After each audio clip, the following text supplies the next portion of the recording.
5వ తేదీ మే నెల 2025వ సంవత్సరం. ఈ రోజు దేవుని వాగ్దానము. కీర్తనలు 65వ అధ్యాయము 11వ వచనము. సంవత్సరమును నీ దయా కిరీటము ధరింపచేసి ఉన్నావు. సహోదరి సహోదరులారా, సంవత్సరమంతా ప్రభు యొక్క దయను మనపై చూపిస్తాను అని ప్రభు మనకు వాగ్దానం చేస్తూ ఉన్నాడు. ప్రభువు ఎంతో దయగల దేవుడు.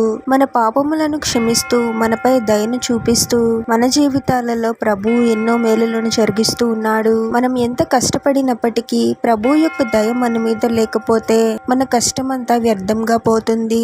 కష్టానికి తగిన ప్రతిఫలం ఉండదు. మన నీతిని, పరిశుద్ధతని, కష్టాన్ని మనుషులు గుర్తించలేకపోవచ్చు, కానీ ప్రభువు తప్పకుండా గుర్తిస్తాడు. ప్రభువుని విశ్వసించిన వారి జీవితాలలో ప్రతి సందర్భంలోనూ, ప్రతి విషయంలోనూ ప్రభు యొక్క దయను వారు పొందుకుంటారు.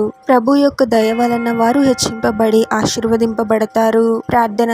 పరిశుద్ధుడగు ప్రభువా, మీ పరిశుద్ధమైన పాదాలకు వేలాది వందనాలు, స్తుతులు, స్తోత్రాలు చెల్లించుకున్నాము తండ్రి. మరొక నూతన దినంలోనికి మమ్మల్ని క్షేమంగా ప్రవేశింపచేసిన దేవా, మీకే స్తోత్రం ప్రభువా. మీకు విరుద్ధమైన కార్యాలను ఎన్నో చేసినప్పటికీ మమ్మల్ని క్షమిస్తూ, మమ్మల్ని ప్రేమిస్తూ ఎన్నో అవకాశాలను ఇస్తూ ఉన్నారు తండ్రి. మీరు మాపై చూపిస్తున్న ప్రేమను, దయను గుర్తించే వారముగా మేము ఉండాలి ప్రభువా. ఇప్పటి వరకు ఎన్నో విషయాలలోనూ మీ దయను మేము పొందుకుంటూ ఎన్నో మేలులతో నింపబడ్డాము తండ్రి. ఇక ముందు కూడా మీరే మమ్మల్ని నడిపించండి ప్రభువా. మేము చేస్తున్న ప్రతి పనిని మీరే ఆశీర్వదించండి తండ్రి.